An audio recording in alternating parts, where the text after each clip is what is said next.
ओमज्ञानतिमिरान्धस्य ज्ञानाञ्जनशलाकया चक्षुरुन्मिलितं येन तस्मै श्रीगुरवे नमः। नमो विष्णुपादाय कृष्णपृष्ठाय भूतले श्रीमते भक्तिस्वरूपदामोदर स्वामिनिति नामिने। नमो विष्णुपादाय कृष्णपृष्ठाय भूतले श्रीमते भक्तिवेदान्त स्वामिनिति नामिने। नमस्ते सरस्वती देवीं गौरवाणी प्रचारिणी निर्विशेष शून्यवादी पाश्चात्य देशतारिणी।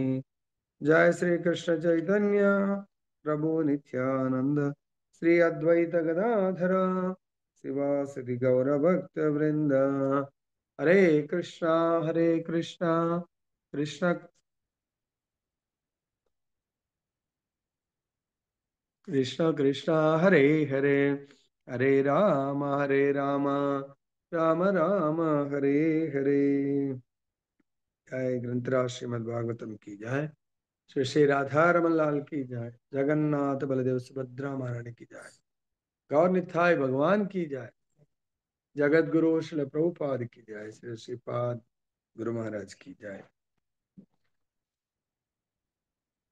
ఈరోజు చాలా ముఖ్యమైనటువంటి డే టు డే లైఫ్ లో లక్కీ చూడండి, మనకు శివరాత్రి వస్తుంది. సో శివ గణాలు, శివుడి గురించి మనకు చర్చని భగవంతుడు తీసుకురావడం జరిగింది. ఏ విధంగా మనం అర్థం చేసుకోవాలా, ఏ విధంగా మనం సెలబ్రేట్ చేయాలా, దాని గురించి స్పెషల్ క్లాస్ శివరాత్రి ఎలా జరుపుకోవాలి అంటే మళ్ళీ తర్వాత ఒక క్లాస్ శివరాత్రి లోపలనే వీలైతే తీసుకుంటుంది. సో ఇక్కడ ద్విజకులం అంతయు అంటే ద్విజులు అంటే బ్రాహ్మణులు, ద్విజ బంధు అంటే బ్రాహ్మణ బంధువు. ద్విజులు అంటే బ్రాహ్మణ తత్వాన్ని, ఆ బ్రహ్మ జ్ఞానాన్ని కలిగిన వారు. తర్వాత ఆ బ్రహ్మ జ్ఞానం ద్వారా భగవంతుణ్ణి సేవించే వారిని ద్విజులు అంటారు. ఎవరైతే ఆ ద్విజ కులం, అందుగురించి చెప్తున్నారు, ద్విజ కులంలో జన్మించి ద్విజత్వాన్ని పాటించని వారిని ద్విజ బంధువులు అంటారు, వాళ్ళ యొక్క బంధువులు అంటారు. సో కానీ ఇక్కడ ఏమంటారు, ద్విజ కులం అంతా వాళ్ళందరినీ కూడా నందీశ్వరుడు శపించడం జరిగింది. ఓకే, సో ఆ సభలో ఉన్నటువంటి భృగ మహర్షి ద్విజ కులానికి ఆయన చాలా ఉన్నత స్థితిలో ఉంటారు, వాళ్ళని లీడ్ చేసే స్థితిలో. దానికి ప్రతిచర్యగా ఆయనకు చాలా క్రోధం వస్తుంది. సో కాబట్టి ప్రతిచర్యగా శివ అనుయాయులందరికీ కూడా తీవ్రమైనటువంటి పరిణామాన్ని, బ్రాహ్మణ శాపాన్ని ఇవ్వడం జరిగింది. సో ఎందుకు అనేది భాష్యంలో మనం చూద్దాం. బ్రహ్మదండము అంటే బ్రాహ్మణ శాపం. సో ఇది ఎందుకు, అందు గురించే మనకు ఆచార్యులు చెప్తారు. మనం ఈవెన్ యాత్రలు వెళ్ళిన, యాత్రలో అయితే ధామాల్లో బ్రాహ్మణుడు కాదు, ధామంలో నివసిస్తున్న ప్రతి ఒక్కరిని కూడా వైష్ణవులు అంటే బ్రాహ్మణ నెక్స్ట్ ప్రమోషన్ వైష్ణవ. సో వాళ్ళందరినీ కూడా చాలా ఉత్తమంగా చూడాలి, ప్రణామం చేయాలి. వాళ్ళకు బాధను కలిగించే విధంగా మనం మాట్లాడకూడదు అని చెప్తారు. దాని తర్వాత భగవంతుడు నమో బ్రాహ్మణ్య దేవాయ గో బ్రాహ్మణ హితాయ చ జగద్ హితాయ కృష్ణాయ గోవిందాయ నమో నమః. సో ఇక్కడ దయచేసి బ్రాహ్మణ వర్గాన్ని, ఆ బ్రాహ్మణ దాంట్లో జన్మించే వాళ్ళు ఎలా జన్మిస్తారు కాబట్టి ఇక్కడ మనకు వాళ్ళకి ఎప్పుడు కూడా రెస్పెక్ట్ చేయాలి. ఇప్పుడు కూడా ద్విజ బంధువులు అంటే కూడా రెస్పెక్ట్ చేయాలి. వాళ్ళని డిస్రెస్పెక్ట్ ఎప్పుడు కూడా చేయొద్దు మనం. దాని వాళ్ళు ఓకే ద్విజ బంధువుల పాస్ట్ లైఫ్ లో వాళ్ళు ఆల్రెడీ సత్వగుణంలో కర్మ చేసి ఉన్నారు. ఇప్పుడు ఎందుకు ప్రభుజీ వాళ్ళు సత్వగుణంలో చేయట్లేదు? కొంతమంది ఓకే పాటిస్తారు విధి విధానం, కొంతమంది పాటించకపోవచ్చు. ఓకే, అంత మాత్రాన ఫస్ట్ థింగ్ ఎవరిని కూడా డిస్రెస్పెక్ట్ చేయొద్దు. ప్రతి జీవిని మనము 5.18 ప్రకారం, వాట్ ఈస్ ద 5.18? సో ఇక్కడ ఏమైంది, దక్షుడు రెస్పెక్ట్ చేయకుండా ఆ క్రోధంలో వాళ్ళని శపించడం వల్ల ఏం చేశాడు? అప్పుడు దక్షుడు కాదు, ఎవరు, నందీశ్వరుడు క్రోధంలో శపించాడు. అప్పుడు అక్కడ ఉన్నటువంటి భృగ మహర్షి బ్రాహ్మణ కులానికి హెడ్ ఆయన. సో ఆయన క్రోధం వచ్చేసింది ఆయన కూడా. అరే బ్రాహ్మణులే పతనమైపోతే ఇంకేముంది అసలు ఈ సొసైటీ నడిపేవాళ్ళు బ్రాహ్మణుడు. భగవంతుడి అంటే అక్కడ నందీశ్వరుడు భగవంతుడి నిర్ణయానికి, భగవంతుడి యొక్క రాజ్యాంగానికి, భగవంతుడి యొక్క రాజ్యాంగంలో బ్రాహ్మణులకు చాలా వీళ్ళు ద్విజ బంధువులు అనట్లేదు. అప్పుడు ద్విజ బంధువులు గారు, అందరూ ద్విజులే. అప్పుడు అందరూ పాటించేవాళ్ళు. సృష్టి ఆరంభంలో బ్రాహ్మణులు ఎంత ఉత్తమ స్థానంలో ఉన్నోళ్ళు. వాళ్ళందరినీ పతనం కమ్మంటే ఇంకేముంది చెప్పండి. సో కాబట్టి ఈయన అన్నాడు లాభం లేదని చెప్పేసి వీళ్ళందరూ కూడా, అంటే ఈ భృగ మహర్షి శివుడి యొక్క గణానికి శాపం ఇస్తాం. ఎందుకు? బ్రాహ్మణ అపరాధం చేసినందుకు. కాబట్టి దయచేసి ఎవరు కూడా బ్రాహ్మణ వైష్ణవ అపరాధం 100% చేయకుండా జాగ్రత్త పడండి. సో బ్రాహ్మణ, వైష్ణవ, గురు అపరాధం, సో ఇవన్నీ కూడా చేస్తే మన యొక్క ఆధ్యాత్మిక పురోగతి, భౌతిక పురోగతి చాలా అధోగతి పాలవుతుంది. దాని నుంచి రక్షించుకోవాలి. ఏమన్నారు ఇక్కడ? భగవద్గీత ఎందు శ్రీకృష్ణ భగవాన్ తెలిపినట్టు మాయా ప్రకృతి దుస్తరమైనట్లుగా బ్రాహ్మణ శాపం కూడా దాట శక్యము కానిది. సో కాబట్టి ఎవరైనా బ్రాహ్మణుడు శాపం ఇచ్చినంటే దాన్ని దాటవడము చాలా కష్టం. అట్ ది సేమ్ టైం అంటే రెండు రకాల విషయాల్ని దాటడం చాలా కష్టం. బ్రాహ్మణ శాపాన్ని, అట్ ది సేమ్ టైం ఈ యొక్క భౌతిక సంసార సాగరాన్ని దాటడం చాలా కష్టం. ఇది ఈ రెండింటిని కూడా భౌతిక జగం నందు ఏది కూడా వరదానము భావించబడినో, మరి ఏది శాపంగా పరిగణించబడునో అవి రెండును వాస్తవకు ఒకే స్థాయిలో ఉంటాయి. సో భౌతిక ప్రపంచంలో వరము అంటే భౌతిక ప్రోగ్రెస్, అది కూడా మనకు పెద్ద లాభదాయకం కాదు.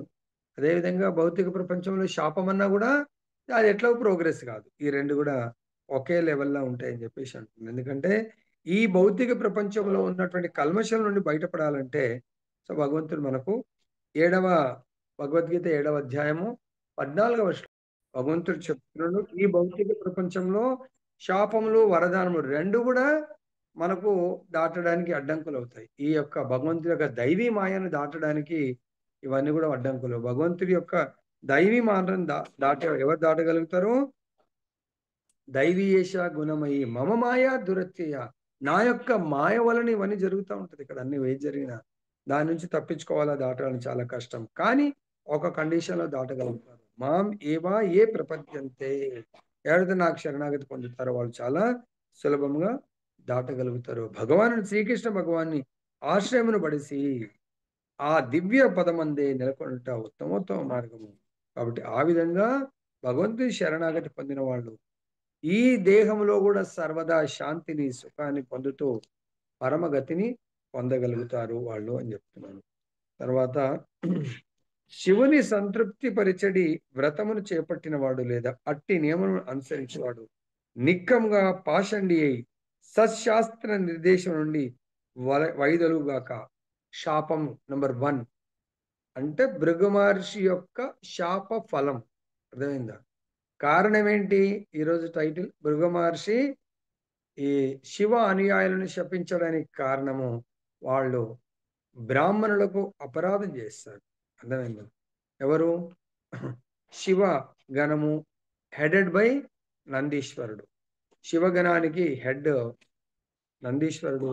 ఆయన బ్రాహ్మణుల పట్ల ఓకే శపిస్తే దక్షుణ్ణి శపించాల్సి ఉండే, కానీ అక్కడ ఉన్నటువంటి బ్రాహ్మణుని శపించడం వల్ల సో బ్రాహ్మణ కుల క్రోధానికి గురయ్యాడు. కాబట్టి దానివల్ల ఏమంటున్నాడు? శివగణాలకు వాళ్ళు బుద్ధిహీనతతో ప్రవర్తించారు. బ్రాహ్మణులు ఎవరికి ప్రియము? ఈ సొసైటీ మొత్తాన్ని నడిపించేదే బ్రాహ్మణుడు. అటువంటి బ్రాహ్మణులను శపించినప్పుడు సొసైటీ ఎట్లయితే అర్జునుడు భగవద్గీత డిస్కషన్ లో ప్రభు వీళ్ళందరూ కూడా ఈ యుద్ధానికి వచ్చిన పురుషులందరూ సంహరింపబడితే వాళ్ళ స్త్రీల పరిస్థితి ఏమవుతుంది? వాళ్ళ స్త్రీలందరూ కూడా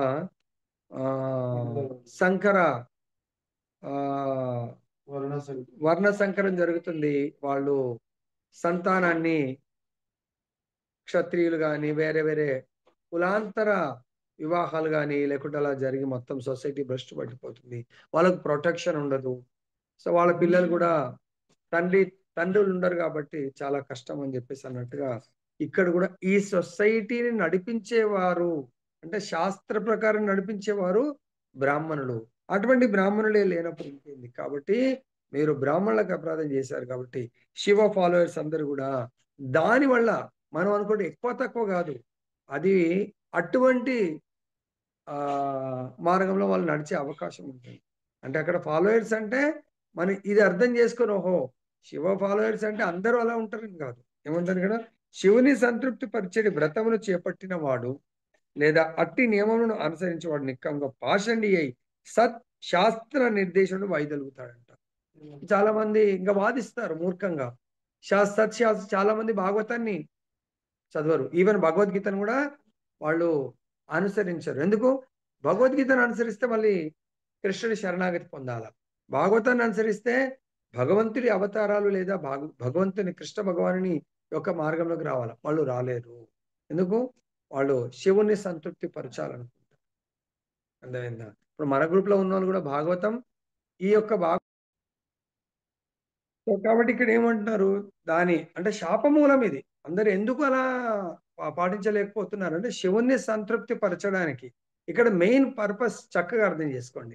శివుడి దగ్గరికి వెళ్ళడము, శివుడి యొక్క మాస్టర్‌ని సంతృప్తి పరచడానికి వెళ్తే వాళ్ళు పాషండి గారు. కేవలం శివ ఈస్ ద గోల్ అనుకుంటే వాళ్ళు పాషండి అవుతారంట బ్రాహ్మణ శాపం ప్రకారం. సో, శివుడు కూడా ఇప్పుడు నేను గూడా ఉండే. చాలా మంది మన దాంట్లో భక్తులు మాక్సిమం హనుమంతుడి భక్తులుంటారు. అసలు దీంట్లో ఇప్పుడు ఇస్కాన్ గాని, గౌడీయ గాని ఈ పరంపరలో బేసిక్‌గా బిగినర్స్ అందరూ కూడా వేరే వేరే దేవత ఆరాధన చాలా మటుకు శివ అండ్ హనుమాన్ సో, నుంచి వచ్చిన వాళ్ళే. కానీ అక్కడి నుంచి భగవంతుడు శివ భగవానుడు తన దగ్గరకు వచ్చిన వాళ్ళని రాముడి దగ్గర, కృష్ణుడి దగ్గర పంపడానికే ప్రయత్నం చేస్తారు. ఎందుకంటే మీరు చక్కగా అర్థం చేసుకోండి. మన ఈ భారతదేశంలో వైష్ణవ ప్రతి ధామం దగ్గర ఆ ధామాన్ని క్షేత్రం అంటారు. నిన్న భగవద్గీత విన్నాము. క్షేత్ర పాలకుడు శివుడే. మీరు ఏ ధామం అన్నా తీసుకోండి మీరు. లైక్ ఎగ్జాంపుల్ తీసుకుంటే ఆహ్, బద్రీనాథ్‌ని తీసుకుందాం. బద్రీనాథ్‌లో క్షేత్ర పాలకుడు ఎవరు? బద్రీనాథ్ అది మన ధామాల్లో ఉత్తమ ధామము. క్షేత్రం అనుకుంటే క్షేత్ర పాలకుడు అక్కడ ఎవరు ఏ రూపంలో ఉంటాడు బద్రీనాథ్‌లో? కేదార్‌నాథ్. సో, శివ భగవానుడు ఎప్పుడు గూడా ఆ బద్రీనారాయణుడి యొక్క భక్తుల్ని రక్షిస్తా ఉంటాడు. అదే విధంగా పూరి జగన్నాథ్ తీసుకుందాం. పూరి జగన్నాథ్‌లో ఏ విధంగా రక్షిస్తా ఉంటారు? ఏ రూపంలో? పూరి జగన్నాథ్‌కు ముందు వెరీ గుడ్ ప్రభుజీ. లింగరాజ్ భువనేశ్వర్‌లో ఉంటుంది. అందుగురించే ఫస్ట్ భక్తులకు గైడ్‌లైన్స్ ఏంటంటే లింగరాజ్ స్వామి అంటే ఆ శివుడి దర్శనం చేసుకొని వెళ్ళాలి. బద్రి గూడా ఫస్ట్ కేదార్‌నాథ్ శివభగవానుడి యొక్క దర్శనం చేసుకుంటే ఆయన రక్షణ. మనం అదే పని చేశాం. ఆయన రక్షణ, ఆయన యొక్క ఆశీస్సులు అందరికి కూడా అభిషేకం ఛాన్స్ దొరికింది. ఆయన యొక్క ఆశీస్సులతోనే మనం భగవంతుడిని దర్శనం చేసుకోగలుగుతాము. భగవంతుడి కృపను పొందగలుగుతాం. సో, దానికంటే ముందు గూడా మనము శివ పార్వతుల యొక్క కళ్యాణం జరిగినటువంటి ప్రదేశానికి గూడా మనం వెళ్ళొచ్చాం. అది సత్యయుగం నుంచా? ఆ! అప్పటి నుంచి ఇప్పటిదాకా అక్కడ యజ్ఞగుండం అలానే కంటిన్యూ అవుతుందని జెప్పేసి చెప్పడం జరిగింది. ఏం పేరు ఆ ప్లేస్ పేరేంటి? త్రియుగి ద్వారకా మనం వెళ్తాం. ద్వారకా గూడా క్షేత్ర పాలకుడెవరు? సోమనాథ్ ద్వారకాకు? సోమనాథ్ సోమనాథ్. అర్థమైందా? ఈ విధంగా ప్రతి ఈవెన్ బృందావనంలో కూడా ఉందన్నట్టు. సో, అలా ఆ! బృందావనంలో గోపేశ్వర్ మహాదేవ్. ఆ! నందిగామకు వెళ్తే నందీశ్వర్ మహాదేవ్. అలా భగవంతుడు అంటే శివుడి యొక్క కోరిక. ప్రభువు నాకు మీ సేవనివ్వండి అంటే, సో, భగవంతుడు నా క్షేత్రాన్ని నువ్వు కాపాడు, రక్షించు అని జెప్పేసి ప్లస్ ఎవరెళ్ళినా గూడా ఆ శివుడి యొక్క ఆశీస్సులతో భగవంతుడి దగ్గరికి వెళ్తారు. అప్పుడే భగవంతుని చక్కగా అర్థం చేసుకుంటారు. భగవంతుని సేవించగలుగుతారు. భగవంతుడి యొక్క ప్రాపర్ అండర్‌స్టాండింగ్ మనకు ఉంటుందండి. తర్వాత హ్మ్. మనం సౌత్‌కొస్తాం. సౌత్‌లో భగవంతుడి ధామం ఏంటి? శ్రీరంగం. శ్రీరంగ క్షేత్రాన్ని భగవంతుడు ఏ రూపంలో ఆ ధామాన్ని ఎలా ప్రొటెక్ట్ జేస్తున్నాడు?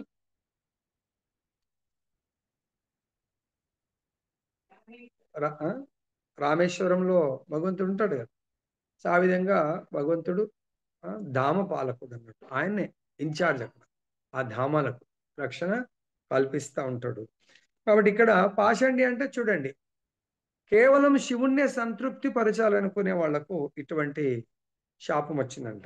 సత్శాస్త్ర నిర్దేశుడు వాళ్ళు సత్ శాస్త్రాలను అంటే శాస్త్రం ఏం చెప్తుందో ఆ విధంగా అర్థం చేసుకోలేకపోతారు వాళ్ళు. నెక్స్ట్, శివభక్తులు శివుని గుణములను అనుకరించుట కొన్ని మార్లు గోచరిస్తాడు. శివుని అనుకరించొద్దు, శివుడి యొక్క ఆదేశాలను అనుసరించాలి కానీ అనుకరించకూడదు. ఉదాహరణకు ఎగ్జాంపుల్ చెప్తున్నాడు. శివుడు ఏం చేశాడు? సముద్ర మతంలో వచ్చినటువంటి ఆ విషాన్ని ఆయన భక్తుల్ని కాపాడడానికి కొరకు పానం చేస్తాడు. కానీ వీళ్ళు విషాన్ని దాగరగానే ఏం చేస్తారు? మత్తు పదార్థాలను, గాంజా వంటి మత్తు పదార్థాలను వాళ్ళు తీసుకుంటారు. అరే మా శివుడే విషాన్ని దాగాడు, మేము కూడా తీసుకోవచ్చు. అది అనుకరించడము అంటారు. అంతేకాకుండా ఇంకా ఏమి ఇచ్చారు శాపము? అటువంటి వాటిని అనుసరించేవాడు, అలా శివుణ్ణి ఒకవేళ అనుకరించేవాడు నాస్తికుడు అయిపోతాడు. తర్వాత వేద నియమములకు విరుద్ధంగా అతడు జీవిస్తూ ఉంటాడు. శివభక్తులు సత్శాస్త్ర పరిపంతిన అని పిలువబడతారు. సత్ శాస్త్ర అంటే శాస్త్ర సారమునకు విరుద్ధులని భావము. సో ఇక్కడ శాస్త్రానికి విరుద్ధం అంటే భగవద్గీత భగవంతుడు స్వయంగా పలికినటువంటిది. భాగవతం స్వయం బ్రహ్మదేవుడు నారదుడికి, బ్రహ్మదేవుడికి స్వయం భగవంతుడు చతుశ్లోకి భాగవతాన్ని ఇస్తారు. ఆ బ్రహ్మదేవుడు నారదునికి ఇవ్వడం జరుగుతుంది. అదేవిధంగా ఇదే భాగవతాన్ని మొట్టమొదటిగా బ్రహ్మ తర్వాత మళ్ళీ ద్వాపరయుగంలో కృష్ణ భగవానుడు ఉద్ధవుడికి భాగవతాన్ని ఇవ్వడం జరిగింది. అంటే షార్ట్ డిస్క్రిప్షన్లో అది కేవలం ఉద్ధవుడికి ఇచ్చిన భాగవతం. ప్రతి ఒక్కరు కూడా గుర్తుపెట్టుకోండి దయచేసి. మనం ఈ సంసార సాగరం నుంచి, ఈ భవసాగరం నుంచి, భౌతిక ప్రపంచం నుంచి ఉద్ధరింపబడాలంటే మనం కాదు, స్వయంగా భగవంతుడి యొక్క పత్నిలు అంటే 16,108 మంది భార్యలు కూడా ఉద్ధరింపబడాలంటే భగవంతుడు ఏమిచ్చాడు? ఉద్ధరింపబడే ఆ యమున మారని ఆశ్రయం తీసుకుంటాం. యమున మారని ఇక్కడ వాళ్ళు ఉద్ధరింపబడాలంటే భాగవతం ద్వారానే ఉద్ధరింపబడతారు. సో అప్పుడు ఎవరు మరి వాళ్ళకి భాగవతాన్ని బోధించేటువంటి ఉత్తమ క్వాలిఫైడ్ ఎవరు? ఉద్ధవుడు. ఉద్ధవుడికి భగవంతుడు భాగవతాన్ని బోధిస్తాడు. వాళ్ళు ఉద్ధవుడు చెప్పినా రానులు అంత వినకపోవచ్చు.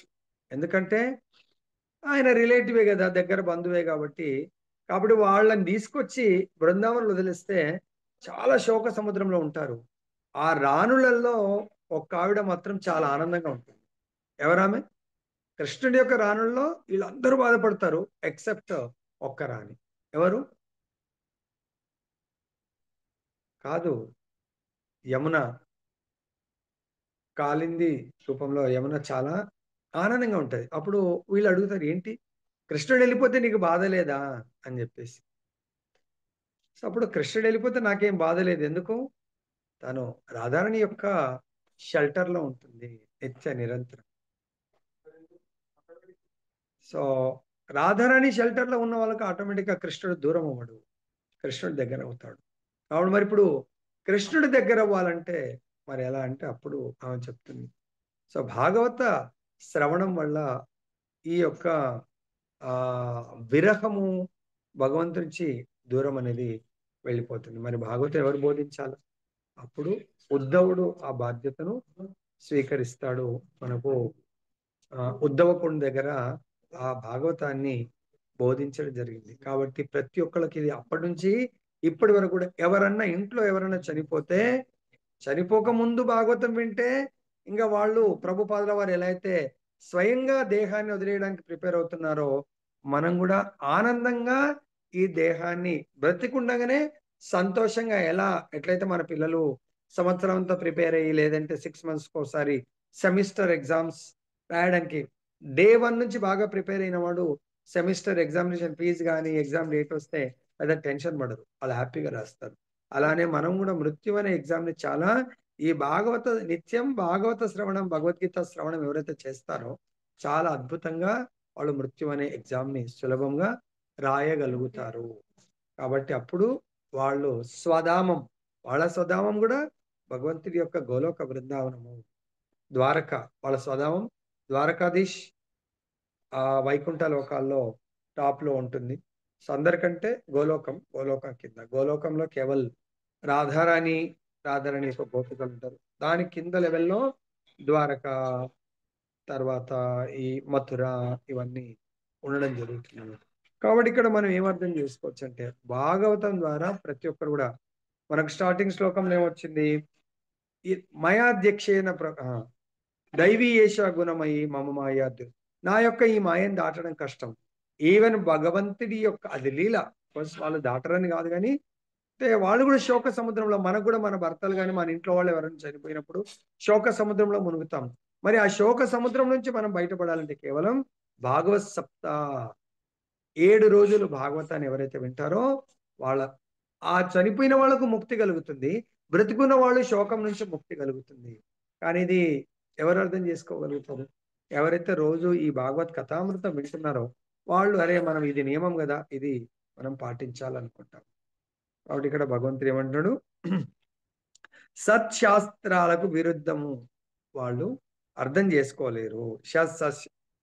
అనగా శాస్త్రానుసారంకు విరుద్ధులని వాళ్ళు విరుద్ధంగా భాగవతాన్ని నమ్మరు, భగవద్గీత వినలే, మాకు అవసరం లేదండి, మేము శైవులం అంటారు. అరే వాట్ ఈజ్ అది అన్నాడు. ఆ శైవులని మొండిగా వర్తించి వాళ్ళు భగవద్గీత వినరు, భాగవతం వినరు కదా.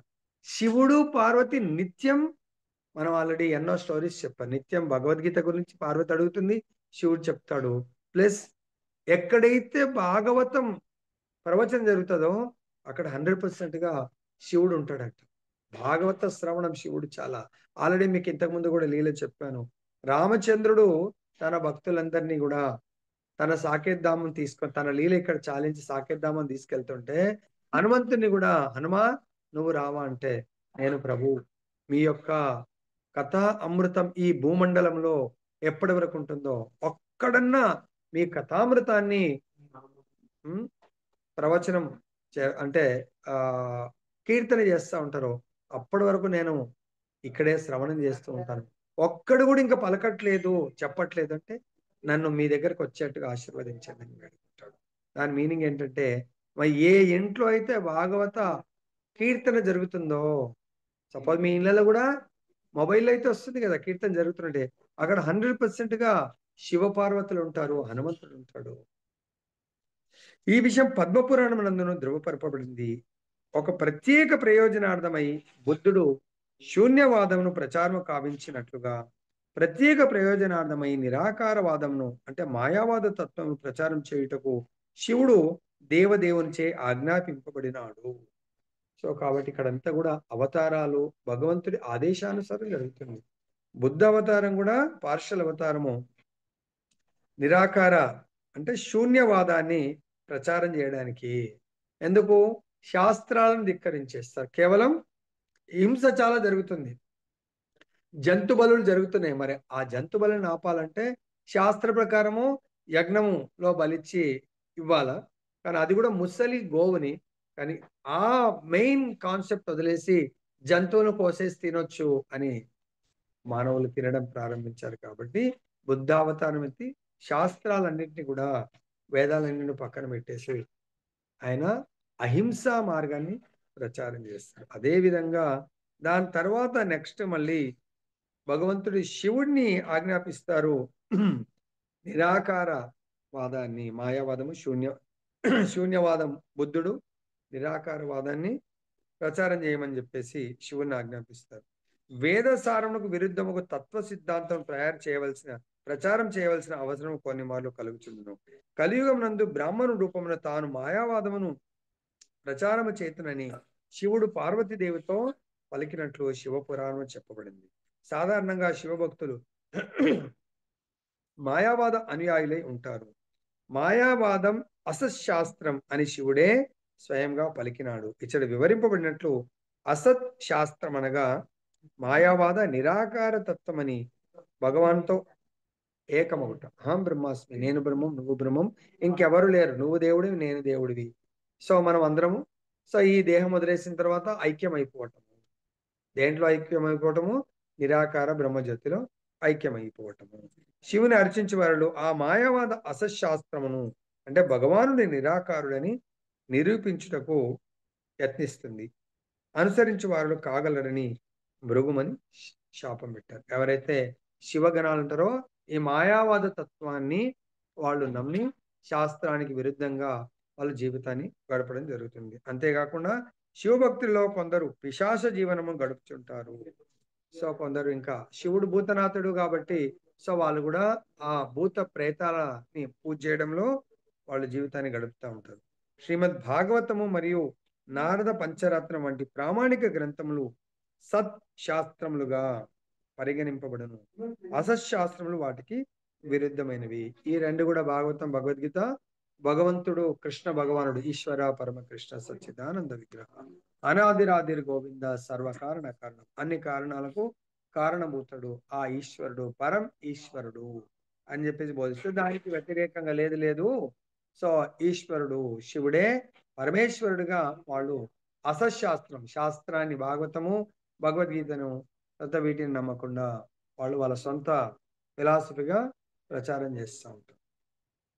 తర్వాత శివార్చన వ్రతదారులు పరమ మూర్ఖులై పొడువాటి జుట్టును ఇది అనుకరిస్తూ ఉంటారు. పొడువాటి జుట్టును పెంచుకొనుచు శివునే అనుకరింతురు. శివుడి కూడా జటాజూటం ఉంటుంది కాబట్టి మేము కూడా శివ అనుయాయులం కాబట్టి శివుడిలాగా వేషాధరణ పెట్టుకుంటూ ఉంటారు. శివారాధన దీక్షితులైనంతనే వారు మద్యము మాంసాదులపై ఆధారపడి జీవింప ఇష్టపడతారు. సో కాబట్టి శివ అన్నప్పుడు శివతో పాటు దుర్గాని కూడా పూజ చేస్తూ ఉంటారు.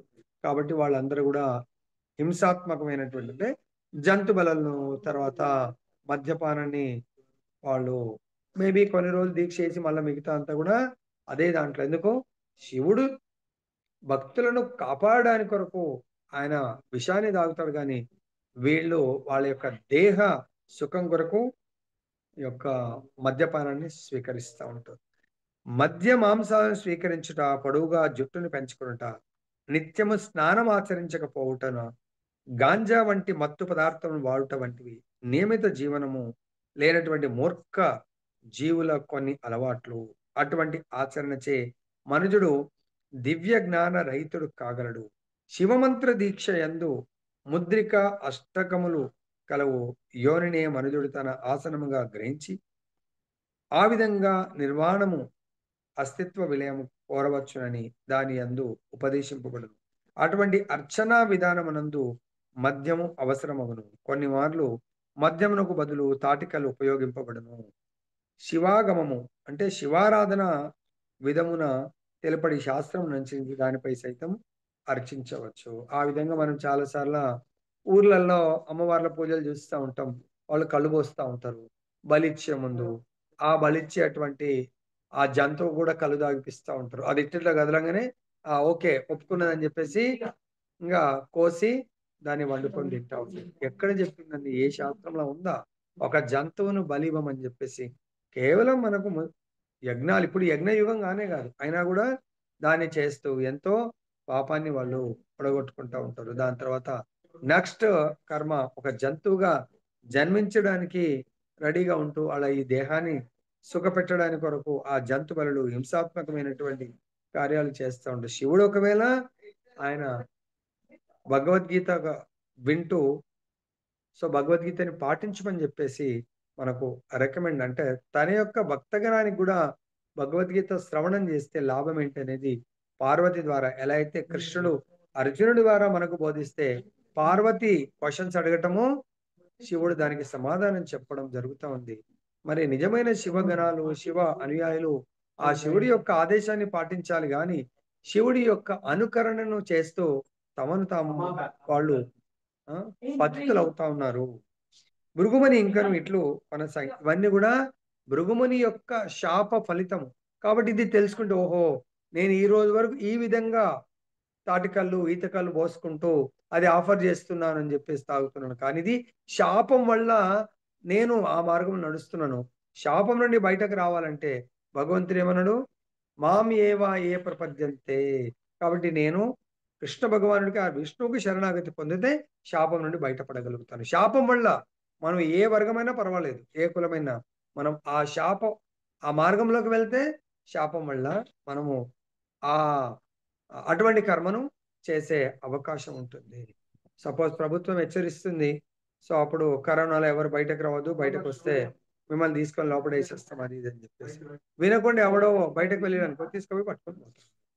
సో కాబట్టి ఇది కూడా, సో కరోనాలో బయటకు వెళ్ళకండి, ఇట్లా కరోనా వస్తుందండి, బయటకు వెళ్ళామంటే కరోనా వచ్చింది. ఫంక్షన్స్ కూడా పెద్దగా చేయకండి, ఫంక్షన్స్ కూడా ఓన్లీ పర్మిషన్ చాలా లిమిటెడ్, దానికంటే ఎక్కువైతే ఫంక్షన్ కూడా క్లోజ్ చేసేవాళ్ళు.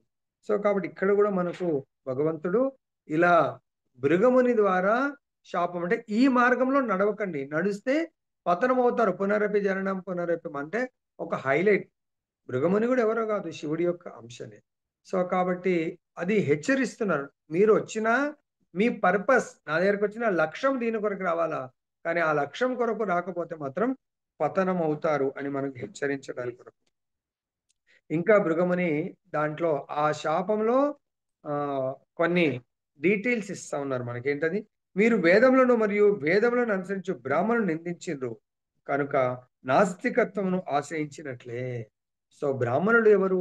వేదాలు ఏమిస్తాయి? ఆస్తికత్వాన్ని ఇస్తాయి, అంటే భగవంతుని ఇస్తాయి, భగవంతుని ఇవ్వడానికి సంబంధించిన శాస్త్రాలు మనకు ప్రసాదిస్తాయి. మీరు బ్రాహ్మణులని మీరు నిందించారు కాబట్టి మీకు నా శాస్త్రం ఎవరి ద్వారా తెలుస్తుంది? బ్రాహ్మణుల ద్వారా. మరి బ్రాహ్మణులను నిందించినప్పుడు మీకు ఆ వేదముల యొక్క ఫలితము మీకు శూన్యము. వేదములను అనుసరించాలి అని మీకు జ్ఞానము రాదు, జ్ఞానం వచ్చినా కూడా దాని నుంచి వక్రీకరింపబడతారు. కాబట్టి వేదములు ఆస్తికత్వాన్ని, భగవంతుడి యొక్క సచ్చిదానంద రూపాన్ని మనకు ప్రసాదిస్తాయి. ఎలా భగవంతుడి యొక్క లోకానికి వెళ్ళి సాకార రూపాన్ని మనం ఎలా పొందాలని వేదాలు ఇస్తే, కానీ మనకు దాన్ని అర్థం చేసుకోలేకపోతున్నాం సత్ శాస్త్రాలు. కాబట్టి నాస్తికత్వము అంటే రూపము లేనటువంటి దానికి మార్గంలో మనం ప్రయాణం చేస్తాం. దానికి స్కాలర్స్ దానికి కూడా శాస్త్రాలు రాస్తారు, అది కూడా ఒక ఆథరైజ్డ్ లాగా, అది కూడా నమ్మిచ్చేట్టుగా ఆ మార్గంలో మనం వెళ్తా ఉన్నాం. నందీశ్వరిని శపించినప్పుడు భృగుముని పలికింది ఏంటంటే, శాపకాను వారు నాస్తికులొకటే గాక మానవ నాగరికతకు మూలం వంటి వేదములను నిందించిన కారణంగా నాస్తికత్వమునకు పతనము చెందినట్లే అయింది. మానవ నాగరికత మేధావి వర్గము, పాలనా వర్గము, వ్యాపార వర్గము, శ్రామిక వర్గం అనేది వర్ణ విధానంపై ఆధారపడింది. సో ఈ మానవ నాగరికతను భగవంతుడు 4 వర్ణాల రూపంలో విభజించి సొసైటీని క్రియేషన్ చేశారు భగవంతుడు. 4 వర్ణాలు, 4 ఆశ్రమాలు. 4 వర్ణాల్లో ఈ శరీరాన్ని 4 వర్ణాలతో వివరిస్తారు భగవంతుడు.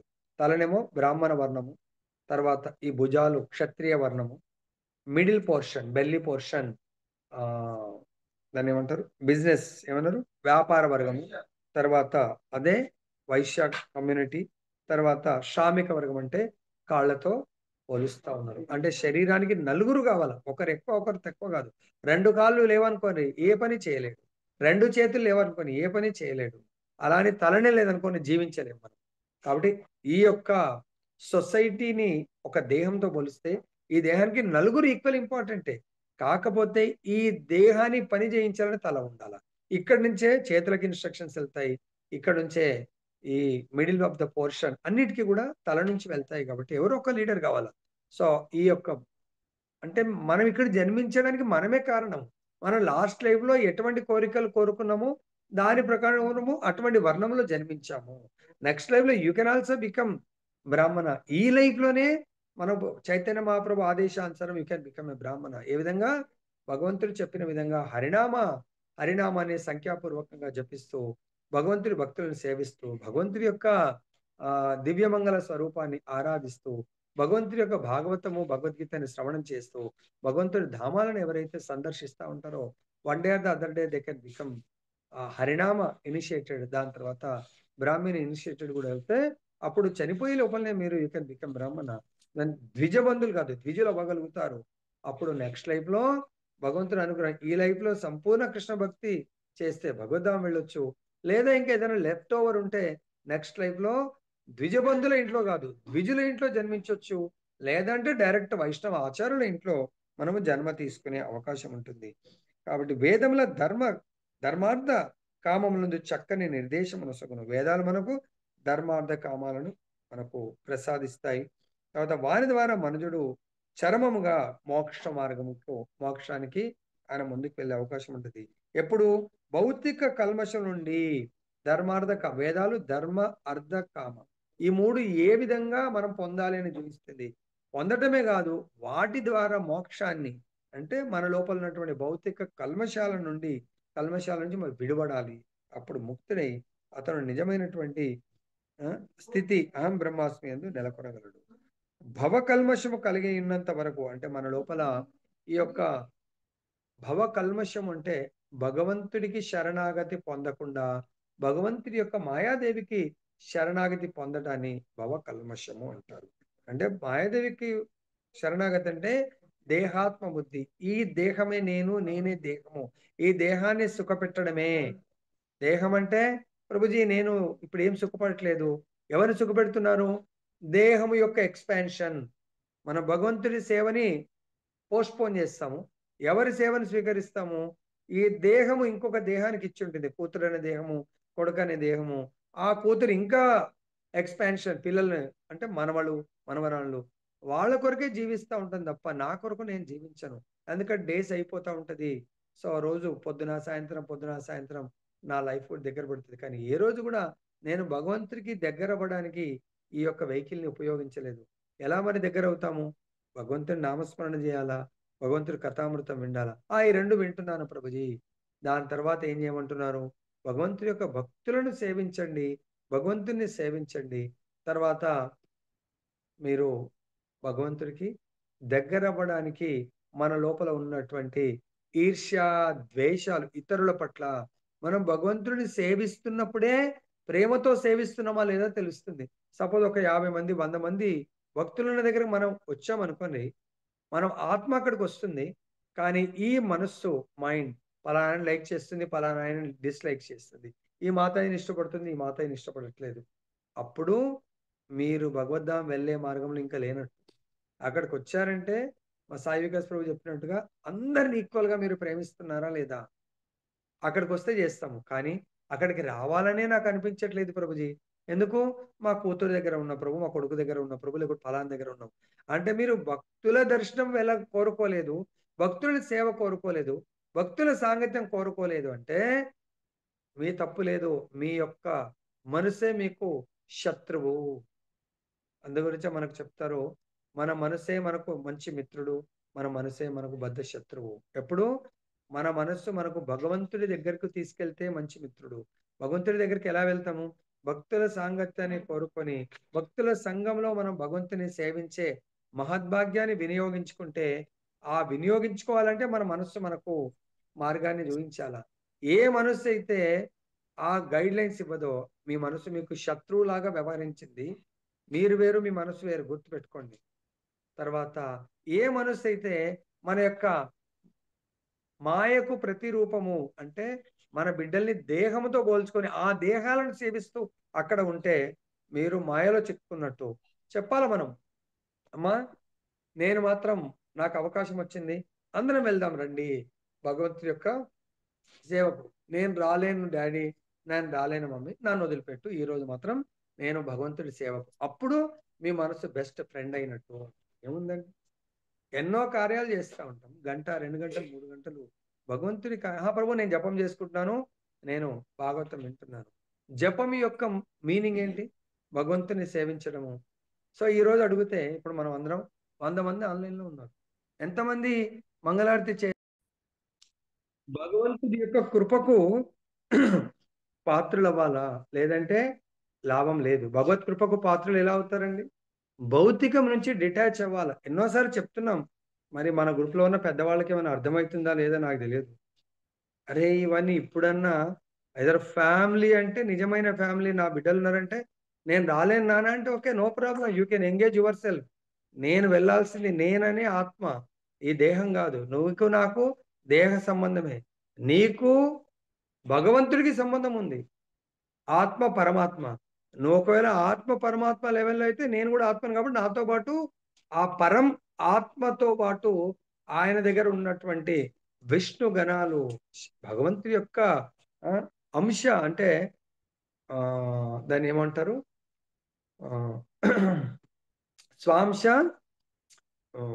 మనందరం కూడా విభిన్న అంశాలు అందరము ఆత్మ లెవెల్లో అక్కడ మనము సాంగత్యం తీసుకుంటూ ఉంటాం. మరి ఆ సాంగత్యం నేను పొందకపోతే నా జీవితం వేస్ట్. ఇది అర్థం అవ్వట్లేదు చాలా మందికి. వింటున్నారు కానీ అదే ప్రభుజీ బాగానే చెప్పి ఏం చెప్తున్నారు, ప్రభుజీ బాగా చెప్తున్నారంటే ఏంటి అది కథ, పాయింట్స్ రాసుకోండి, మెమరైజ్ చేయండి. అర్థమైందా? ఇక్కడ ఏం శాపం ఇచ్చిండు, ఆ శాపము ఇచ్చిన లిస్ట్ లో మనం జాయిన్ అవుతాం అన్నట్టు. ఎవరికైతే భగవంతుడి యొక్క శాస్త్రం పట్ల సశాస్త్ర ఎక్కడ మనం 30లో ఉన్నాం కదా, 29లో. ఓకే, ఇవన్నీ వీళ్ళు ఈ మత్తు పదార్థాలు వాటిని తీసుకొని వాళ్ళు శివుడి యొక్క మార్గంలో ఉన్నామని అనుకుంటూ ఉంటాడు. శివమంత్ర దీక్ష యందు ముద్రికాష్టములు, ఇది అయిపోయింది కదా. ఓకే, భృగుమని ఇంకా ఏం చెప్తుంటే, మీరు వేదములను మరియు వేదములను అనుసరి బ్రాహ్మణులు నిందించరు కనుక నాస్తికత్వాన్ని మీరు ఆశ్రయించినట్లే. ఈ భవకల్మషం కలిగి ఉన్నంత వరకు అతడు జలచరం మొదలుకొని బ్రహ్మదేవుని వర్గాల దేహములన్నిటి అందును పరిభ్రమిస్తూ ఉంటాడు. ఇది భవకల్మషము. మనకు ఈ భౌతిక ప్రపంచంలో కల్మషం అంటే భౌతికమైనటువంటి విషయ వాంఛల నాకు కావాలి అనుకునేదే వైరస్ అన్నట్టు. భౌతికమైనటువంటి విషయ వాంఛలు ఏంటి, నేను దేహం అనుకున్నప్పుడు నా భార్య అనే దేహాన్ని ప్రేమిస్తా, నేను దేహం అనుకుంటే నా కుమారులను కూడా దేహంతో చూసి వాళ్ళ దేహ కోరికలను తీరుస్తాను. డాడీ నువ్వు నా దగ్గర ఉండు డాడీ ఈరోజు. ఓకే అమ్మ, ఈరోజు సత్సంగ్, అరే అది ఎప్పుడు జరుగుతూ ఉంటుంది, నేను ఎక్కువనా నీకు సత్సంగ్ ఎక్కువనా? లేదమ్మా, సత్సంగ్ అంటే భగవంతుడు, నేను ఆత్మ, భగవంతుడు ఆత్మ, పరమాత్మ యొక్క పూజ ఎవరు చేస్తా ఉంటారు, భగవంతుడి యొక్క అంశ నిజమైన సంబంధీకులు. అమ్మా నేను నీకు చెప్తాను, మీరు కూడా రండి. లేదు డాడీ నేను రాలేను, కాకపోతే నేను కూడా నీ దగ్గర రాలేను, ఎల్లుండి వస్తాను నీ దగ్గర. లేకుండా వెళితే కూడా నేను అరే డాడీ నన్ను వదిలిపెట్టి వెళ్తావా? నిన్ను వదిలిపెట్టి కదమ్మా, నేను తీసుకొని వెళ్ళడానికే వచ్చాను. కానీ అది మనం వినం, అలా చెప్పలేము మనం, ఏమనుకుంటారు అని. లేదమ్మా నీ ధర్మం నా ధర్మం, మనం వెళ్ళాలా అక్కడ. ఎక్కడ భగవంతుడి యొక్క, మరి వాళ్ళ ఇంట్లో ఉంటామో మనము రాని మంగళారతి చేయొద్దు, మంగళారతి చేయకపోతే నేను నీ ఇంటికి రా, నువ్వు అనుకో, నేను మాత్రం మీ ఇంట్లో చేస్తాను. నేను కేవలం మనం అనుకుంటాం జపం చేయటం, జపం చేస్తే ఏమొస్తుంది, నీ భగవంతుడి సేవ రావాలా. మీరు ఇంకా భగవత్ సేవకు ముందుకు రావట్లేదంటే మీ జపం ఇంకా చాలా లోయెస్ట్ లెవెల్లో ఉన్నది. 16 మాలలు కాదు, మీరు 100 మాలలు చేసినా కూడా భగవత్ సేవకు మీకు అసలు ఆ ఉత్సాహం రావట్లేదంటే మీ జపము రామచిలక కూడా చేస్తుంది, రామ రామ రామ. సో పక్షులన్నీ కలిపి మనం ఏ లెవెల్లో ఉన్నామో అర్థం చేసుకోండి. ఒకసారి పక్షుల్ని వేటగాడు రావాలా, పట్టుకొని పోవాలా ఒక ఆశ్రమం దగ్గర. ఆ పక్షులు చూసాయంట, అరే ఈ ఆశ్రమం గురువు గారి దగ్గర చాలా మంది వచ్చి బాధతో వస్తున్నారు, ఒకరోజు 2 రోజులు ఆనందంగా వెళ్తా ఉన్నారు. ఏంటి సీక్రెట్ అంటే, గురువు గారి దగ్గర మంత్ర దీక్ష తీసుకొని అది జపం, మా మాత ఇందాక మనసు ఆనందంగా, సో అంత కష్టపడి వెళ్ళిండ్రు, ఆనందం, మనసు ఆనందం కొరకు. మరి అదే కష్టం అంత దూరం అంత ఖర్చు పెట్టుకొని వెళ్ళినప్పుడు మనకు మన దగ్గరనే నిత్యం భగవంతుడి యొక్క భక్తుల యొక్క ఆశస్సులు. అక్కడైతే వేణిమాధవుని మీకు చూసే కళ్ళు ఉన్నాయా నాకు తెలియదు, అలా మునిగారు అందరూ. సెంటర్ ఆఫ్ ద సంఘం దగ్గర వెళ్ళిన రోజు తెలియదు, ఎక్కడ వీలైతే అక్కడ ఇట్లా మునిగారంట, వచ్చారంట. మరి దాంతో ఏం ఫలితం వచ్చిందో తెలియదు. ఫలితం అంటే ఆ భావంతో వెళ్ళాలా, వెళ్ళి వచ్చిన తర్వాత మన కమిట్మెంట్ ఒక ఓత్ లాగా, ఎస్ నేను త్రివేణి సంఘం ప్రభు, ఏ వేణిమాధవ్ నన్ను ఆశీర్వదించు, నేను ఇంకా ఇక్కడ నుంచి నీ దగ్గర నుంచి వెళ్ళిన తర్వాత నిత్యము నీ దర్శనం చేసుకొని ఆశీర్వాదం ఇవ్వండి. ఎలా దర్శనం చేసుకోండి, నిత్యం ఒక సింగిల్ డే కూడా భాగవత శ్రవణం మిస్ కాకూడదు, భాగవత శ్రవణం ప్రకారం నేను నా జీవితాన్ని కొనసాగించాలి, ఆ ఆశీర్వాదం తీసుకొని రావాలి. ఇక్కడ వచ్చిన తర్వాత డుమ్మాయి మళ్ళా మనం. తర్వాత ఇంకేమంటారు ఇక్కడ, అదే కల్మషము. మానవ జన్మ మాత్రం భౌతిక జగమునందు అత్యంత పూర్ణత్వం కలిగినట్టిది. తదుపరి జన్మమున ఉన్నతిని బడుటకు వేదములు మానవునకు మార్గదర్శనం చేయును. అట్టి ఉపదేశములకు వేదము తల్లి వంటిది. వేద జ్ఞానమును కలిగిన వారు అంటే బ్రాహ్మణులు తండ్రి వంటి వారు కనుక ఎవరైనా వేదములను బ్రాహ్మణులు నిందించి తయారు చేయవాడని భావము. శ్రీ చైతన్య మహాప్రభు బౌద్ధ మత అనుయాయులను నాస్తికులనిది తన అహింసా సిద్ధాంతమును సుస్థాపితం చేయుటకు బుద్ధుడు వేదమును తిరస్కరించను కనుకనే తదనంతరం కాలంన శంకరాచార్యులు ఆ ధర్మ విధానమును నిలిపి భారతదేశం నుండి దానిని వెడలగొట్టిరి. ఇచ్చట బ్రహ్మచ బ్రాహ్మణాన్ బ్రాహ్మణాన్ అని తెలపబడింది. బ్రహ్మ అనగా వేదములు, అహం బ్రహ్మాస్మి అనగా నేను జ్ఞాన పరిపూర్ణుడను అని భావము.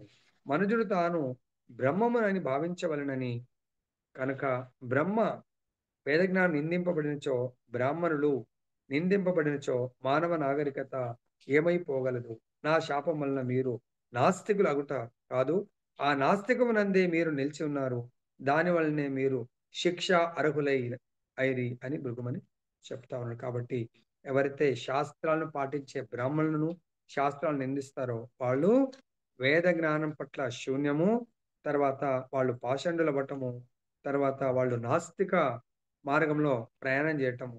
కానీ భగవంతుడికి అది ఇష్టం లేదు కాబట్టి తర్వాత బుద్ధుడి ద్వారా వేదాలను పక్కన పెట్టి మళ్ళీ శివ భగవానుడి ద్వారా మళ్ళీ శాస్త్రాలను తీసుకొస్తారు.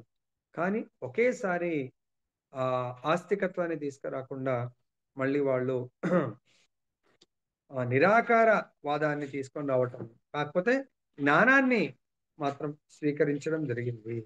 నెక్స్ట్ చెప్తున్నారు, జనుల మంగళకర పురోభివృద్ధి కొరకై వేదములు శాశ్వతముగు ధర్మ నియమములను పొసగుచున్నవి. శాస్త్రాలు మనకు నిత్య నియమము ప్రకారం ఎవరైతే అనుసరిస్తారో వాళ్ళ జీవితము మంగళకరము, వాళ్ళ ఇల్లు ఆ, మంగళప్రదము కాగలుగుతుంది.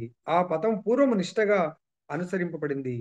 సర్వ జీవ సుహృత్తు అగు జనార్దనుడే ఆ వేద పథమునకు ప్రమాణము. భగవంతుడు వేదాలను భగవంతుడు, శాస్త్రాలను భగవంతుడు ఇచ్చాడు కాబట్టి వాటికి ప్రమాణము భగవంతుడు. అందు గురించే సో మనకు శంకరాచార్యుల వారే భగవద్గీతలో మనకు చెప్పినట్టుగా ఏకం శాస్త్రం దేవకీ పుత్ర గీతం ఏకో దేవో దేవకీ పుత్ర ఏవ ఏకో మంత్ర తస్య నామాని అని కర్మాప్యేకం తస్య దేవస్. ఇది ఎవరో ఇవ్వలేదు, శంకరాచార్యుడు ఇవ్వడం జరిగింది. శంకరాచార్యుడు లాస్ట్ ఫైనల్ ఇన్స్ట్రక్షన్ ఏ కీర్తన చేస్తారు? భజ గోవిందం భజగోవిందం. భజ గోవిందం భజ గోవిందం మూఢమతే. సో ఓ మూడులారా గోవిందుని భజించండి. గోవిందుని భజించడమే ఉత్తమమైనటువంటి మార్గం. ఎందుకు? ఆ గోవిందుడే మనకు మీ అందరికి కూడా మోక్షాన్ని ప్రసాదించగలుగుతాడు. ముకుందుడే ఆయన మోక్షాన్ని ఇవ్వగలుగుతాడు, లేకుంటే ఎవరు కూడా ఇవ్వలేరు అని వీళ్ళందరికీ కూడా జనార్దనుడు జనుల యొక్క ఆర్తులైనటువంటి జనులను రక్షించేవాడు, ఆదుకునేవాడు. భగవద్గీత యందు దేవదేవుడు శ్రీకృష్ణుడు తానే జీవులందరికీ రూపభేదం లేకుండా తండ్రిని ప్రకటించాడు. రూపభేదం, సో స్త్రీయా పురుషుడా జంతువుల ప్రతి ఒక్కరికి కూడా తన యొక్క ఆశ్రయమే నిజమైనటువంటి ఆశ్రయము. ప్రతి ఒక్కరు కూడా తనను ఆశ్రయించాలి, లేదంటే వాళ్ళు ఈ భవసాగరాన్ని దాటలేరు. జీవజాతులు 84 లక్షల రకాలు ఉన్నాయి. వాటన్నింటికి తానే తండ్రినని అతడు తెలిపను. జీవులందరూ దేవదేవుని అంశలే కనుక వారందరూ భగవత్ సంతానమే. మనందరం కూడా సోకాల్ అంటే భగవంతుడు బ్రహ్మదేవుడైతే మనస్సు నుంచి తన శరీరం నుంచి ఎలా ఇచ్చేసాడో ఫోర్ హెడ్ నుంచి భగవంతుడు విభిన్న అంశంలో ఆ విధంగా సృష్టి ప్రారంభమైంది. కానీ ఒరిజినల్ గా కనెక్టెడ్ మనందరం కూడా భగవంతుడి అంశంలో, భగవంతుడి సంతానం మనము. ప్రకృతిపై ఆధిపత్యం చెలాయించవలని భావనలో నిలిచి ఉందరు కనుక మార్గ దర్శనం కొరకై వారికి వేదములు వసగబడిన. మనందరం కూడా ఈ విషయాన్ని తెలుసుకోవడానికే మనకు వేదాలు, ఉపనిషత్తులు, తర్వాత భగవద్గీత, భాగవతాన్ని భగవంతుడు ప్రసాదించడం జరిగింది. ఈ వేదాలు ఎటువంటివి అంటే అపౌరుషేయములు. అంటే ఏ మానవుని చేత గాని, నిన్న సాయి వికాస్ ప్రభుది ప్రశ్న, మానవుల చేత రచింపబడలేదు, ఇది భగవంతుడి నుంచే, ఇవి భగవంతుడి ముఖార విందం నుంచి వెలువడినట్టువి. తొలి జీవేగు బ్రహ్మదేవునితో సహా ఏ దేవత చేత గాని అవి లిఖింపబడకపోతే దానికి కారణము. బ్రహ్మదేవుడు వేదముల సృష్టికర్త కాడు, బ్రహ్మ కూడా కాదు. సో ఇది భగవంతుడే బోధించాడు. అదే వేదవ్యాసుల వారు సృష్టి రచించాడు. కానీ వేదవ్యాసుల వారు ఎవరు? స్వయం భగవంతుడి యొక్క శక్తావేశ భగవత్ అవతారం ఆయన. అతడు భౌతిక జగమునందు జీవుల్లో ఒకడైనందున స్వతంత్రంగా వేదములను పలుకుటకు లేదా రచించుటకు అతనికి శక్తి లేదు. బ్రహ్మదేవుడు కూడా రచించలేదు. బ్రహ్మ కూడా ప్రబోధక సాయి విష్ణువు మాత్రమే బోధించడం జరిగింది. భౌతిక జగమునందలి ప్రతి జీవునికి 4 రకములకు దోషములు ఉన్నవి. సో, భౌతిక జగంలో మనందరం ఇవి చాలా సార్లు చర్చించాం. 4 రకాలైనటువంటి దోషాలు. అవేంటి? 4 రకాల దోషాలు తప్పులు చేయటము, భ్రమకు గురవ్వటము, తర్వాత మోసం చేయటము, అసంపూర్ణమైనటువంటి ఇంద్రియాలు. కాబట్టి మనం ఆ విధంగా తప్పుగా అర్థం చేసుకుంటాం. మన ఇంద్రియాలు అసంపూర్ణమైనవి. సంపూర్ణమైతేనేమో సంపూర్ణంగా అర్థం చేసుకుంటాం. కాబట్టి ఇవి దోషపూరితమైనటువంటి ఇంద్రియాలున్నాయి. కాబట్టి ఈ 4 రకాలైనటువంటి దోషాలు ఈ భౌతిక దేహం కలిగి ఉంది కాబట్టి మనం భగవంతుని అర్థం చేసుకోలేము. ఈ దోషాల నుంచి మనం బయటపడాల. ఈ దేహాన్ని పవిత్రంగా మార్చుకున్నప్పుడు భగవంతుని చక్కగా అర్థం చేసుకోగలుగుతాం. 4 రకముల దోషములున్నవి కాబట్టి మనం అర్థం చేసుకోలేకపోతున్నాము. కనుక అవి అపౌరుషేయములు అనబడును. కాబట్టి ఈ జీవతత్వం ఎవరు రచించలేరు. అపౌరుషేయములు. ఈ 4 రకాలైనటువంటి దోషాలతో కూడుకున్నటువంటి దేహాన్ని ధరించిన మానవుడు రచిస్తే అవి దోషాలతో కూడుకుంటుంది. కాబట్టి మానవుడు రచించలేడు ఇవి. భగవంతుడే బోధించడం జరిగింది. వాటి చరిత్రను ఎవ్వరునూ తెలుసుకోలేరు. ఈ యొక్క దోషాలతో కూడుకున్నటువంటి దేహంతో తెలుసుకోలేరు. దోషరహితమైనటువంటి శుద్ధ భక్తులు, ముక్తాత్మలు వాళ్ళ ద్వారా మాత్రమే మనం తెలుసుకోగలుగుతాము. నవీన మానవుడు ప్రపంచ చరిత్రను లేదా విశ్వ చరిత్ర వరుస ప్రకారం ఎరగడు.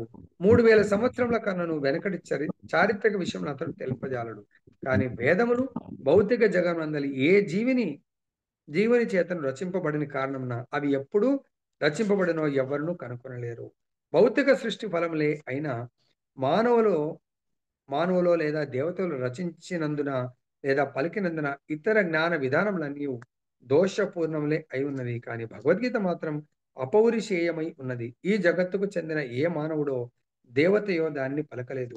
భౌతిక సృష్టికి పరుడైనట్టి శ్రీకృష్ణ భగవానుని దానిని ఉపదేశించను. ఈ విషయంలో శంకరాచార్యులే, రామానుజాచార్యులు, మధ్వాచార్యులు వంటి వారిని గూర్చి తెలపని అంగీకరించారు. శంకరాచార్యుడు మాయావాదాన్ని ప్రచారం చేసిన అటువంటి శంకరాచార్యుడే భగవద్గీతను చదవమన్నాడు. భగవంతుని యాక్సెప్ట్ చేయమన్నాడు. భగవత్ కర్మలు చేయమన్నాడు. భగవంతుని నామాన్ని జపించమన్నాడు. అటువంటిది ఇంకా వైష్ణవాచార్యుల గురించి ఎలా చెప్పాలంటున్నాడు. తర్వాత శ్రీకృష్ణ భగవానుడు భగవద్గీతలో అహం సర్వస్య ప్రభువో మత్త సర్వం ప్రవర్తతే అనగా నేనే సమస్తమునకు మూలమును, నా నుండి సమస్తము ఈ మొత్తం విశ్వంలో మీరు ఏది చూస్తున్నారు దానికి సృష్టికి కారణము నా నుండే ఉద్భవించాయని చెప్తున్నారు. బ్రహ్మ రుద్రాది సమస్త దేవతలతో సహా ఈ భౌతిక జగత్తమంతయు అతని చేతనే సృష్టింపబడింది. బ్రహ్మ రుద్రాదులతో కూడి కూడా భగవంతుడి చేతనే సృష్టింపబడింది. సమస్తం ఆ దేవదేవుని నుండే వెలువటే దీనికి కారణము. తనను ఎరుగుటే సమస్త వేదముల ప్రయోజనమనియు వేదస్య సర్వై అహమేవ వేద్య. సో వేదాల యొక్క సారము నన్ను తెలుసుకోవటము, వేదాల యొక్క రచయిత నేను అని ఏ శ్లోకంలో చెప్పడం జరిగింది? ఇది భగవంతుడు చెప్తాడు. మీ యొక్క స్మృతి, జ్ఞానము, మరుపు నా వల్ల కలుగుతున్నాయి. సో ఈ వేదాల రచయిత కర్తను నేనే. ఎందుకు? ఈ వేదాల ద్వారా మీరు నన్ను తెలుసుకోగలరు అని భగవంతుడు చెప్తున్నాడు. తర్వాత శ్రీమద్ భాగవతం యొక్క ఆరంభమునందు తేనే బ్రహ్మ హృదయ అని తెలుపబడింది. అనగా పూర్ణ పురుషోత్తమునకు భగవానుడు బ్రహ్మదేవునికి వేద జ్ఞానమును హృదయమునందు ఉపదేశించాడు భగవంతుడు. హార్ట్ భగవంతుడి యొక్క హృదయంలోకి, అంటే బ్రహ్మదేవుడి యొక్క హృదయంలోకి వెళ్ళిపోయింది. ఆ హృదయ మాలిన్యం తొలగిపోయి అప్పుడు ఆయన హృదయం ద్వారా ఇతరులకు బోధించడం జరిగింది. దేవదేవుడు జనార్దన చేతనే పలుకబడి ఆ విధంగా అనంత కాలము నుండి అనుసరింపబడుచున్నదని విషయం వేద జ్ఞానమునందు పొరపాటు, భ్రమ, మోసము, అసంపూర్ణత్వం అనేది దోషములకు దూరమై ఉన్నది నిరూపింపబడింది. ఆ వైదిక ధర్మము అనంత కాలం నుండి ధర్మపరులకు భారతదేశ వాసులచే అనుసరింపబడుచుంది. ఆ వైదిక ధర్మ చరిత్రను ఎవ్వరునూ కనుగొనజాలరు కనుకనే అది సనాతనం అనబడుతుంది. ఏ విధముగు వేద నింద అయినను నాస్తికత్వముగానే పరిగణింపబడును. వేదములు సేతు వారధి అని వర్ణింపబడిన మనుజుడు ఆధ్యాత్మిక అస్తిత్వం పొందగోరినచో భవసాగమును దాటవలసి ఉండును. అటువంటి మహాసముద్రము దాటుటకు వేదములు వారధి అయినవి. వండర్ఫుల్. సో రామచంద్రుడు లంకకు వెళ్ళాలంటే ఆయన రామ సేతును నిర్మించారు. సో వానరులు అందరూ కలిసి లంకకు ఆ సేతు ద్వారా వెళ్ళారు. అదేవిధంగా ఈ భౌతిక ప్రపంచాన్ని భవసాగరంతో పోలిస్తే ఈ భవసాగరాన్ని దాటడానికి కొరకు వేదాలు అన్ని కూడా ఆ యొక్క వారధిలాగా కట్టడం జరిగింది. ఎవరైతే ఆ వేదాలను అనుసరిస్తారో వాళ్ళు సులభంగా భగవద్ధామాన్ని చేరుకోగలుగుతారు. గుణం మరియు కర్మను అనుసరించి మానవులు ఏ రీతిని 4 వర్ణంగా విభజింపవచ్చునో వేదములు వివరించున్నవి. సో, మనకు గూడా ఈ చాతుర్వర్ణమయాశిష్టం గుణ కర్మ విభాగశః. మనము ఈరోజు బ్రాహ్మణ, వైశ్య, క్షత్రియ, శూద్ర వర్ణంలో జన్మ తీసుకున్నామంటే అది కేవలం ఇక్కడ వర్ణాలేదో మన ప్రభుత్వం గాదు. అది మన గత జన్మ యొక్క ఫలితము. ప్రారబ్ధ కర్మ వల్ల ఇలాంటి దాంట్లో తీసుకున్నాం. అట్లా అని అక్కడే ఉండిపోమని చెప్పట్లేదు. దాని నుంచి గూడా మీరు ఉద్ధరణ మన యొక్క ఉద్ధరణ జరుగుతుంది. భగవంతుడు చైతన్య మహాప్రభు దానికి సులభ మార్గాన్ని బోధించాడు. సో, దానికి హరినామ సంకీర్తన చేయండి, హరికథామృతం వినండి, హరిభక్తులను సేవించండి. మీ ఉద్ధరణ జరుగుతది అని జెప్తున్నారు. ఇది శాస్త్రీయమైన విధానము. ఈ విధానము సనాతనము. మనం పాటిస్తున్నటువంటి ఈ ధర్మం ఏదైతే ధర్మము, మతం గాదు. ధర్మము సనాతనమైనటువంటి ధర్మాన్ని మనం పాటిస్తున్నాం. నూతనం అంటే దేనికైతే ఏదైనా ఒక అంటే డేట్ ఉందో ఎప్పుడు అనేది అది నూతనము. కానీ దీనికి డేట్ అనేది లేదు. అందుగురించే భగవద్గీతలో అర్జునుడు "నువ్వు నేను సమకాలికులం గదా! నువ్వు భగవద్గీతను నాకంటే ముందు సూర్యుడు వివస్వానుడికి, సూర్యుడు మనువు, మనువు వివస్వానుడు, మనువు, మనువు ఇక్ష్వాకు అలా చెప్పారంటున్నారంటే ఇది ఎప్పటికీ ఉండేది. ఈ యొక్క వేదాలు, శాస్త్ర జ్ఞానం అని మనకు బోధించడం జరిగింది. ఎవరు దీని చరిత్రను కనుగొనలేకపోవుటయు మరియు దీనికి అంతము లేకపోవుటయు అందులకు కారణం. అనగా వర్ణాశ్రమ విధానము ఎవ్వరును ఆపజాలరు. ఉదాహరణకు బ్రాహ్మణుడనని నామము కలిగినప్పటికిని, లేనప్పటికిని ఆధ్యాత్మిక అవగాహన యందు మరియు తత్వమునందు అభిరుచి కలిగిన మేధావి వర్గం ఒకటి సంగమనందుండును. అదేవిధంగా కార్యనిర్వహణము మరియు ఇతరుల పాలననందు అభిరుచి కలిగిన వర్గం వారుందురు. యుద్ధోత్సాహం కలిగిన అట్టి వారిని వైదిక విధానంన క్షత్రియులని, అదేవిధంగా ఆర్థిక అభివృద్ధి, వ్యాపారము, కర్మాగారములు, ధనము గడించడం వంటి కార్యములందు అభిరుచి కలిగిన వారిని వైశ్యులని అంటే బిజినెస్ కేటగిరీ, మేధస్సు గాని, యుద్ధోత్సాహం గాని, వ్యాపారము నాకు తాహతు గాని కలిగి ఉండ కేవలం ఇతరులను సేవించడి ఇంకొక వర్గము వారిని శూద్రులంటారు. ఈ విధానము సనాతనమైంది.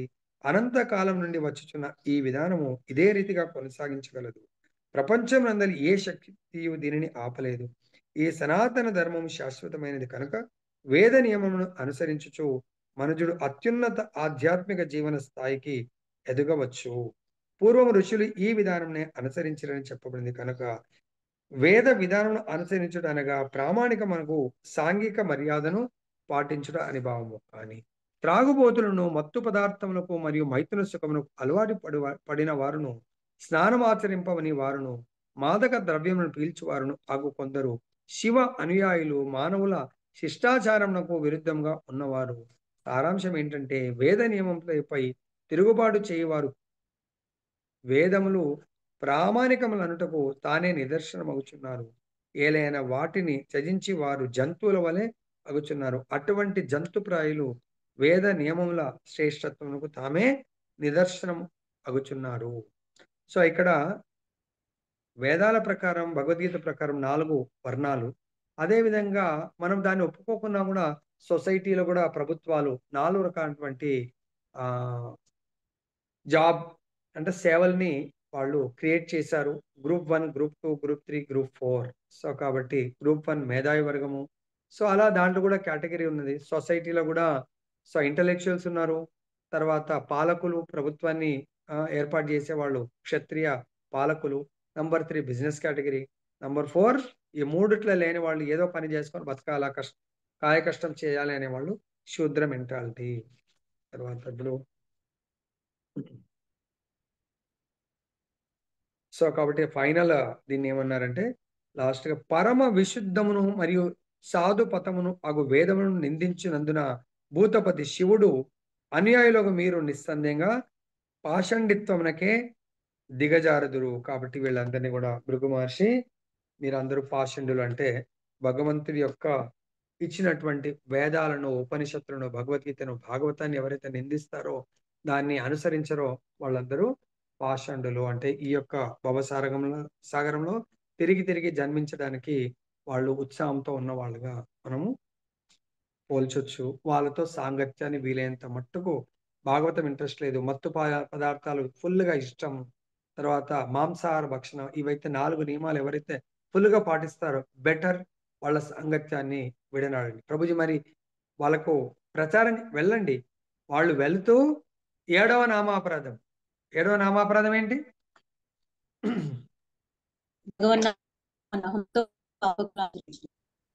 భగవన్నామ జపం చేస్తారు, పాపకృత్యాలు, మత్తు పానీయాలు, దావత్లకు వెళ్తారు.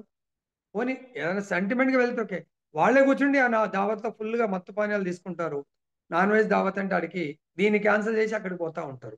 అటువంటి వాళ్ళు ఎంత నామం చేసినా వాళ్ళు శుద్ధ దండ కాదు. సో దానివల్ల ఫలితం ఎక్కువ ఉండదు. అర్థమైందా? సో జపం చేసి పొద్దున మళ్ళీ పొద్దున పూట నాన్ వెజ్ తింటివి, మధ్యాహ్నం తింటివి, రాత్రి దావత్ తాగుతుంది. ఇక అప్పుడు మాల ఉంటాం, మళ్ళీ పొద్దున్న లేవగానే మళ్ళీ జపం చేసి ఫలితం ఏముంటుందండి? ఏమీ ఉండదు ఫలితం. అర్థమైందా? కాబట్టి అలా చేయకుండా మిమ్మల్ని మీరు ఉద్ధరించుకోవాలని నేను కోరుతూ ముగిస్తున్నాను. జయ బలో గ్రంథరాజ్ శ్రీమద్ భాగవతం की जय, श्री श्री राधारमण लाल की जय, जगन्नाथ बलदेव सुभद्रा महारानी की जय, गौर निताई भगवान की जय, जगत गुरु